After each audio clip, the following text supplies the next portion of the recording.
Nos resulta paradójico que uno de los novelistas en lengua inglesa más celebrada de todos los tiempos sea un marino polaco que hasta los 21 años no pisó por primera vez el suelo inglés y que también desconocía completamente ese idioma. Theodor Joseph Konrad Kownacki, que había nacido en Berdichev, Ucrania, en 1857. Huérfano desde su juventud, fue acogido por uno de sus tíos e inició estudios en Cracovia, pero sintiéndose profundamente a la llamada del mar, lo abandonó todo a sus 17 años para dirigirse a Marsella y embarcarse como marinero. Desde entonces y hasta el año de 1895 trabajó en la marina mercante, primero en la francesa, y desde 1878 en la británica, en la que alcanzó el grado de capitán, recorriendo durante estos años todos los mares, especialmente los del sureste asiático, experiencia de la que extrajo los argumentos de muchas de sus novelas, para quien ya los conoce. Se casó con una mujer inglesa y en 1886 obtuvo la nacionalidad británica. Su segunda vocación fue la literatura y en 1895 publicó su primera novela, La locura de Almayer, que constituyó un incuestionable éxito y suscitó la admiración de autores consagrados como John Galsworthy, H.G. Wells también, entre ellos, o Ford Madox Ford, lo que le decidió a abandonar la marina y a dedicarse desde entonces en exclusiva a lo que fue la escritura. El misterio de cómo un autor que escribiendo en un idioma que no es el materno, adquirido ya en la madurez, se convierte en un auténtico virtuoso, por decirlo de algún modo, fue explicado por él mismo, cuando dice así: mi capacidad para escribir en inglés es tan natural como cualquier otra de las aptitudes con las que haya podido nacer. Tengo la sensación extraña e irresistible de que eso ha sido siempre una parte íntegramente de mí mismo. La mayor parte de las novelas de Konrad son de tema marino, como Un vagabundo en las islas, que se hizo en 1986, El negro del Narcissus, que se hizo en el 98, Lord Jim en 1900, que es la primera de sus obras maestras. También se hizo Juventud en 1902, El corazón de las tinieblas, de la cual hablaremos el día de hoy más ampliamente, que se hizo en 1902, Tifón en 1903 y Nostromo en 1904, desde su primera época. También de asunto marinero son sus libros de recuerdos, El espejo del mar, que se hizo en 1906, y Registro personal en 1919. Ahora bien, si analizamos su literatura, nos daremos cuenta que cambió su temática en las siguientes novelas: El agente secreto, que lo hizo en 1907, o Bajo la mirada de Occidente en 1911, de cierto asunto político, pero vuelve nuevamente a su asunto favorito con las novelas de su segunda época, lo que fue El azar en 1914, Victoria en 1915, La línea de la sombra en el 17, El rescate en el 20, y pues Konrad utilizó a menudo el recurso de dar la palabra a un personaje que aparece en varias de sus novelas, lo que fue el Capitán Marlowe, que narra los recuerdos de sus experiencias marineras más intensas. Y así ocurre, por ejemplo, en Lord Jim, una de sus obras más célebres. El joven marinero Jim, embarcado en el Patna, un viejo vapor que traslada a un grupo numeroso de peregrinos musulmanes y que fue abandonado junto con el capitán tras la colisión con los restos de un naufragio en el que se cree que la embarcación se va a pique y dejando abandonado a su suerte a todos los pasajeros. Pero bien, el barco no se hunde y en el consiguiente juicio Jim es condenado por su conducta negligente. Pasado el tiempo, convertido en agente naval, Jim se refugia en una de las islas Malayas, atormentado por su cobardía, su sentimiento de culpa y su anhelo de expiación. La ocasión para ella le llegará en la isla Patusam, en la que se convierte en persona de confianza para los indígenas, pero la traición de un malvado hombre blanco que se aprovecha de Jim para saquear la isla le permitirá redimir la culpa que le atormenta desde el incidente del Patna, ofreciéndose como chivo expiatorio y pese a no tener culpa a los indígenas que lo asesinan por igual. Conrad escribió también varios libros magníficos de relatos, como lo fue El alma del guerrero, El anarquista. Entre tantos, creo que no acabaríamos si realmente habláramos de él a profundidad, y pues nuestra lección de hoy es hablar de lo que El corazón de las tinieblas, que es lo que tenemos preparado el día de hoy. Y pues ya, bueno, para terminar esta pequeña biografía podemos decir que Conrad murió en Bishopbourne, en Kent, en el año de 1924. Esto es Crónica Lunares, yo soy Irving Sun, espero no haberme alargado tanto con esta introducción y que nos hayan escuchado. Y pues vamos a hacer nuestro intro musical, claro, nuestro intro de presentación aquí en el programa, porque ya esta introducción que hice es demasiado larga. Vamos a hacer nuestro intro de presentación y comenzamos. Cierra los ojos, cierra los ojos, cierra los ojos. Si escuchas que alguien se acerca, no temas. Todo estará bien.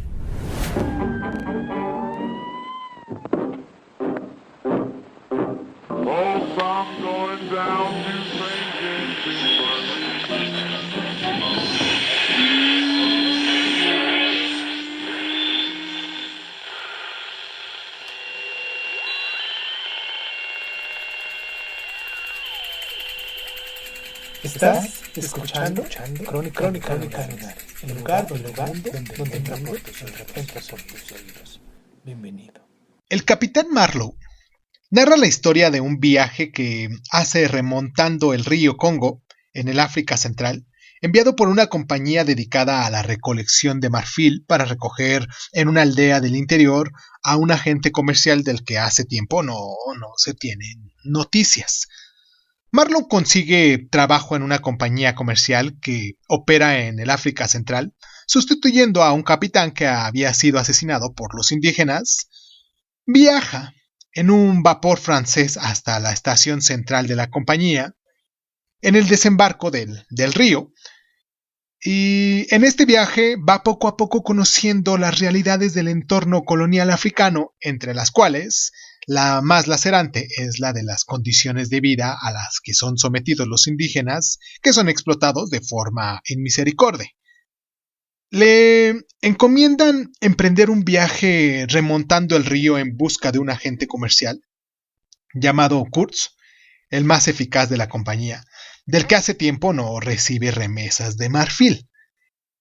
Desde ese momento se suceden las revelaciones que irán poco a poco aproximándole al enigmático agente, que le es descrito con un gran personaje, un líder carismático, un trabajador infatigable y un formidable comercial, capaz de recolectar por sí solo más cantidad de marfil que el conjunto de todas las estaciones. Y tras un viaje de 200 millas a través de un afluente del Congo, Marlowe llega a la estación y se encuentra con Kurtz, que está gravemente enfermo, y descubre también que es adorado por los indígenas, casi como un dios.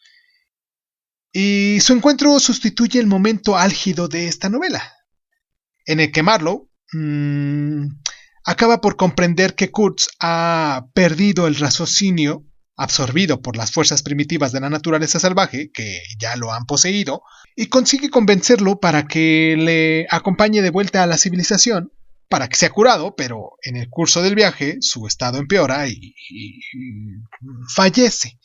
Ya en sus últimos momentos recupera brevemente la lucidez para hacer frente al terrible descubrimiento de que el efecto de la soledad y la selva primitiva le han hecho sucumbir en una nueva realidad terrible y esencial, haciendo aflorar su verdadera naturaleza íntima, hasta entonces sepultada bajo las convenciones de la civilización, y musita drásticamente. ¡El horror! ¡El horror! Vamos a hacer nuestra primera pausa aquí en el programa para en el siguiente bloque hablar un poquito sobre nuestras claves de lectura de esta obra en particular, claro. Y esta pausa es más que nada para que se pongan en contacto con nosotros, para que nos dejen sus mensajes, para que nos recomienden sus obras, sus libros, las cosas de las cuales quisieran que nosotros habláramos aquí en el programa, los temas de los cuales quisieran que habláramos en el programa, y pues puede ser muy variado realmente porque se puede adaptar a cualquiera de los días que tenemos. Recuerden que de lunes a domingo tenemos programas. Hay algunos días que los hemos dejado huecos, pero estamos por llenarlos porque no hemos encontrado el tema o nos hemos llenado de muchísimos temas y los hemos tratado de ir sobrellevando, por así decirlo de algún modo, para irlos metiendo en los días que corresponden según la temática del día. Y pues nos pueden encontrar como Crónica Lunares de Sun en Facebook, en Instagram, en YouTube. Nos pueden dejar sus mensajes en sus correos electrónicos en cronicalunares.sun@hotmail.com. Y pues nos pueden descargar en las diferentes plataformas de audio y podcast. Vamos a nuestra pausa. Claro, nos encuentran como Crónicas Lunares de Sun en esas plataformas. Crónicas Lunares de Sun. Así, tan sencillo. Así nos encuentran. Y también nos pueden arrobar en Twitter como @isun.g1. Y pues ya, vamos a nuestra pausa y regresamos con nuestras claves de lectura.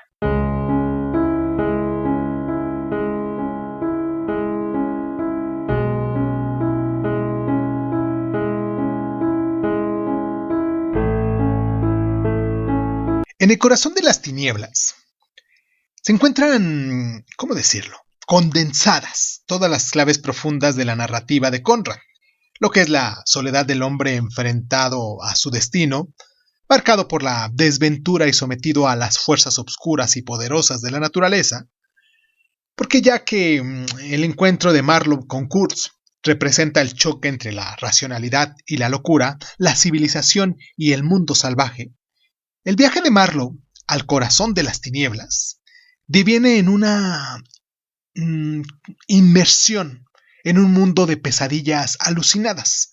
Todo lo que ha precedido al encuentro de los dos hombres ha sido configurado en el pensamiento de Marlowe, una figura inquietante, la de una persona que está detrás del nombre de Kurtz, y preparándole para el choque entre la vida civilizada, el peso de las tradiciones, los lazos sociales que él mismo representa y las fuerzas obscuras de ese Kurtz dominado por el mundo primitivo y terrible que le rodea.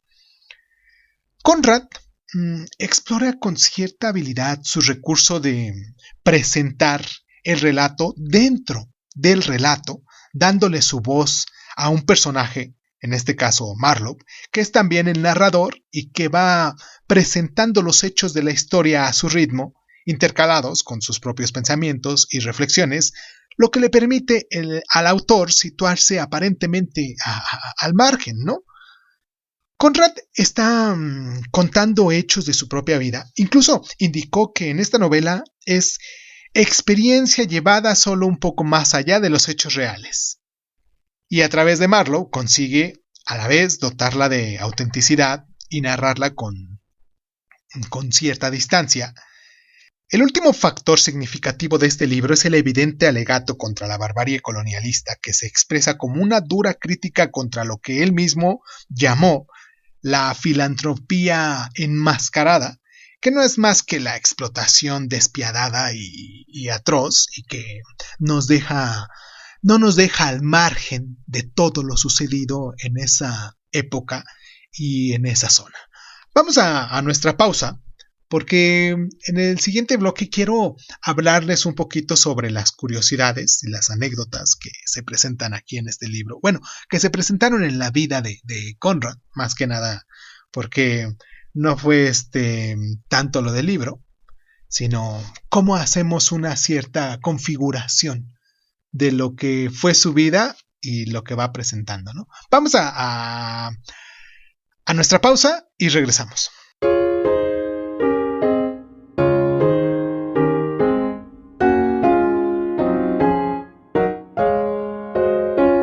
Hace años, cuando se había estrenado la película de Apocalipsis Now, pues se hizo muy famosa. Y pues yo no la vi. Yo no la vi hasta hace quizás un año. Claro, después de que yo ya había leído a El corazón de las tinieblas hace como 10 años. Y esta película se me hizo muy curiosa porque está dirigida por Francis Ford Coppola, uno de mis directores favoritos también, e interpretada por Martin Sheen y Marlon Brando, una película viejísima, bueno, a lo mejor de los años 70, principios de los 80, no recuerdo bien la fecha, y está basada, como bien saben, en El corazón de las tinieblas, pero aquí cambia el tiempo y el lugar, siendo que el África colonial, en su caso, del libro, con lo de la guerra de Vietnam en la película, pero la escena de lo que se presenta aquí permanece incólume, por decirlo de algún modo, ya que es ese descenso a los infiernos, remontando un río en busca de una revelación y toda la barbarie de los países poderosos que llevan al tercer mundo en nombre de una civilización que a la postre no es sino el mantenimiento a sangre y fuego de unos intereses inconfesables. ¿Quién ha leído, quién ha visto, quién ha leído primeramente a Joseph Conrad? Me gustaría mucho que nos dejaran sus mensajes. ¿Quién ha encontrado esta relación de Apocalipsis Now con la película y con el libro, que está basado así? Mucho me gustaría que nos dejaran sus comentarios sobre esta equiparamiento que se hace entre una cosa y otra, y cómo también se van encontrando esas líneas humanas, ese, ¿cómo decirlo? Ese desgarre de los sentimientos por las cosas que van sucediendo, y cómo después de tanto tiempo de todos modos se tiene un objetivo y se logra tanto figurar en nuestra novela del corazón de las tinieblas como en la película bien elaborada, bien hecha también de Apocalipsis Now. Déjenme sus comentarios y pues vamos a la pausa ya para terminar nuestro programa. ¿Les parece? Vamos y regresamos.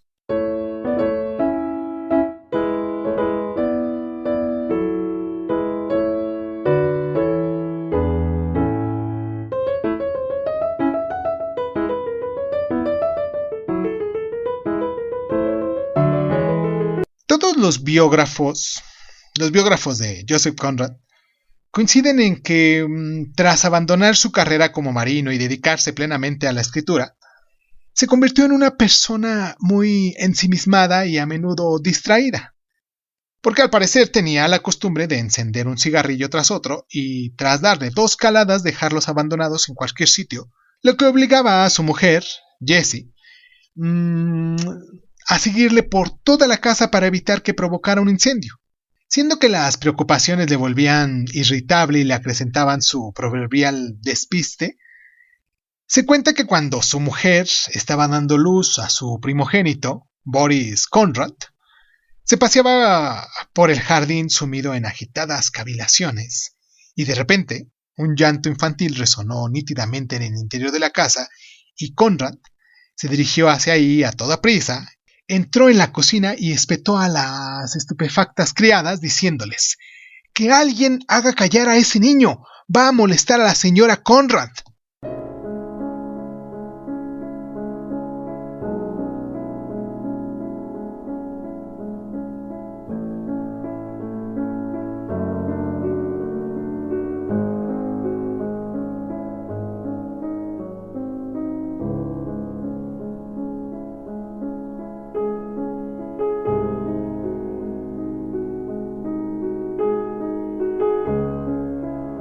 Vamos a aprovechar esta última sección para dar noticia de estos 4 magníficos novelistas británicos que, como Conrad, escribieron en sus obras a finales del siglo XIX y en la primera mitad del siglo XX. Uno de ellos es Gilbert Klein Chesterton, nacido en Londres de 1874, que fue periodista y crítico. En sus numerosas obras, sobre todo en novelas y ensayos, traza una visión muy crítica del materialismo de su época, desde una perspectiva relacionada con su fervoroso catolicismo. Fue un maestro de la ironía y la paradoja. ¿Cómo continuar? El maestro Borges, por ejemplo, ha dejado numerosos testimonios del aprecio que sentía por su obra y escribió deliciosos libros de relatos como Las paradojas de Mr. Pront y excelentes novelas como El hombre que era jueves. Pero es recordado sobre todo por sus relatos policíacos protagonizados por el padre Brown, un regordete y humilde párroco de aldea dotado de una sagacidad sin límites, en el cual también aquí sí se echan un clavado en buscar, en la sección de buscar de Crónica Lunares, del programa de Crónica Lunares, ponen ahí Chesterton. Seguramente les saldrá algunos cuentos de los cuales ya hemos hablado y que hemos publicado también aquí. Los hemos leído en voz alta, por decirlo de algún modo, los hemos comentado también. Y pues si tienen oportunidad, vayan ahí en el buscador de nuestro canal, Crónica Lunares Edición. Así le ponen Chesterton, Crónica Lunares Edición, y seguramente alguno de los cuentos que ya hemos platicado les van a salir. Otro de ellos, que también es importante hablar, sería de George Orwell, con un seudónimo de Eric Blair, que nació en la India en 1903. Él participó en la Guerra Civil Española defendiendo la República, pero siempre fue muy crítico con el comunismo estalinista, lo que se refleja en sus libros Homenaje a Cataluña y Rebelión en la Granja, una violenta sátira contra el colectivismo narrada con animales como protagonistas, a la manera de fábula tradicional. Pero su gran novela, y por todos conocidos, creo que es la de 1984, escrita en 1949, una ucrónica que presenta un futuro desolador para el hombre en una sociedad deshumanizada desde el individualismo y el pensamiento libre, que ha sido aplastado por un Estado omnipresente, caracterizada por un supuesto líder llamado el Gran Hermano, que es despiadado y vigilante. Hablemos de otro autor que también pudiese ser interesante seguirlo, leerlo y continuarlo con todas sus obras, llamado Evelyn Waugh, también católico como Chesterton. Nació él en Londres en el año de 1903 y es un maestro de la ironía, ya que su capacidad para la sátira y su cáustica comicidad se ponen de manifiesto en novelas en las que se hace la crítica despiadada del colonialismo británico, como lo fueron en sus obras Incidente en Tanzania, Merienda de Negros, Noticia Bomba. Critica el militarismo en sus novelas Hombre en Armas, Oficiales y Caballeros, Más Banderas, o fustiga inmisericordiamente a la sociedad de su tiempo en sus libros Un puñado de polvo, Decadencia y caída, y sobre todo Retorno a Bridgeshead. Un autor más, ya para despedirnos y terminar nuestro programa, que también les pudiese recomendar para poder seguir con esta línea, es Graham Greene. Nacido en Hertfordshire en el año de 1904, también católico, obviamente, es autor de una vasta obra en la que, por encima de las tramas, planea una mirada lúcida sobre la condición humana y que encierra una profunda reflexión ética. Entre ellas nos destaca El poder y la gloria, El revés de la trama, El agente confidencial, El factor humano, entre tantas y tantas otras obras que hay por ahí. Sus novelas más conocidos fueron antes guiones de películas y fueron adaptadas al cine, como es el caso de El americano impasible, El tercer hombre, célebre por el filme de Carol Reeds, interpretado por Orson Welles y Joseph Cotten. Espero que se puedan dar una vueltecita, encuentren sus obras, bueno, las obras literarias y aparte también las adaptaciones que fueron llevadas al cine de él. Y pues ya no quiero hacerlo más larguito, porque recuerden que a continuación tenemos nuestra sección de Pedro Páramo, como lo hemos estado haciendo cada semana. Recuerden que lo pueden encontrar en nuestra sección de Lunay Dice, que son las recomendaciones de libros que hacemos, una recomendación amplia, porque también tenemos de nuestra sección pequeñita de Cuéntame un libro, que son fracciones de libros. Bueno, no fracciones, realmente hablamos del libro, pero más como una parte, como una pequeña hipnosis del libro, en el cual pues, no nos tardamos más de 5 minutos en ellas, por mucho. Y pues me gustaría mucho que nos siguieran, que nos descargaran, que nos compartieran, que les dieran me gusta, que les pusieran sus deditos para arriba, ahí en cualquier plataforma que nos encuentren. Recuerden que nos encuentran también en YouTube, y los que están en YouTube, recuerden que nos encuentran en las diferentes plataformas por si quieren seguirnos encontrando, porque en ocasiones por alguna musiquita, por alguna cosa que me tardo tanto en descubrir qué es lo que me están privando ahí para limitando, pues prefiero, en YouTube, prefiero eliminar el video completamente, el audio completamente, y ya decir, bueno, se subirá otro, subiremos otro el día de mañana y no importa. Pero muchos de estos, gente que nos está siguiendo, nos puede encontrar también en Spotify, en Evox, en Anchor, en Breaker Audio, en Radio Republic, en Overcast, en Speaker, en Speaker. Recuerden que solamente estamos publicando por tiempo y en automático se borran algunos de los audios ya pasados, pero donde pueden encontrarnos todos los audios es en Spotify. Y pues nada, yo soy Irving Sun, esto es Crónica Lunares y les agradezco mucho el tiempo que se toman para estar aquí con nosotros. Les mando un abrazo hoy siendo 5 de septiembre del año del Señor 2022. Ya estamos en el mes bien patrio, aquí en México al menos. Y pues nada, ahora sí, muchísimas gracias por estar.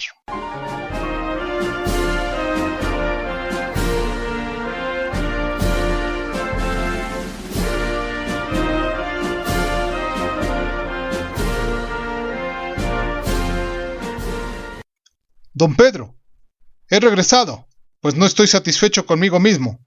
Gustoso seguiré llevando sus asuntos, lo dijo, sentado nuevamente en el despacho de don Pedro Páramo, donde había estado no hacía ni media hora. Está bien, Gerardo. Ahí están los papeles, donde tú los dejaste. Desearía también los gastos, el traslado, un mínimo adelanto de honorarios, algo extra por si usted lo tiene a bien. 500. ¿No podría ser un poco, digamos, un poquito más? ¿Te conformas con 1000? ¿Y si fueran 5? ¿5 qué? ¿5,000 pesos? No los tengo. Tú bien sabes que todo está invertido. Tierras, animales, tú lo sabes. Llévate 1000. No creo que necesites más. Se quedó meditando, la cabeza caída. Oía el tintineo de los pesos sobre el escritorio donde don Pedro Páramo contaba el dinero. Se acordaba de don Lucas, que siempre le quedó a deber sus honorarios. De don Pedro, que hizo cuenta nueva. De Miguel, su hijo. ¿Cuántos bochornos le había dado a ese muchacho? Lo libró de la cárcel cuando menos unas 15 veces, cuando no hayan sido más. Y el asesinato que acometió con aquel hombre. ¿Cómo se apellidaba? Rentería. Eso es, el muerto llamado Rentería, al que le pusieron una pistola en la mano. Lo asustado que estaba Miguelito, aunque después le diera risa. Eso no más. ¿Cuánto le hubiera costado a don Pedro si las cosas hubieran ido hasta allá, hasta lo legal? ¿Y lo de las violaciones qué? ¿Cuántas veces tuvo que sacar de su misma bolsa el dinero para que ellas le echaran la tierra al asunto? Date de buenas que vas a tener un hijo güerito, les decía. Aquí tienes, Gerardo. Cuídalos muy bien porque no retoñan. Y él, que todavía estaba en sus cavilaciones, respondió. Sí, tampoco los muertos retoñan. Y agregó. Desgraciadamente.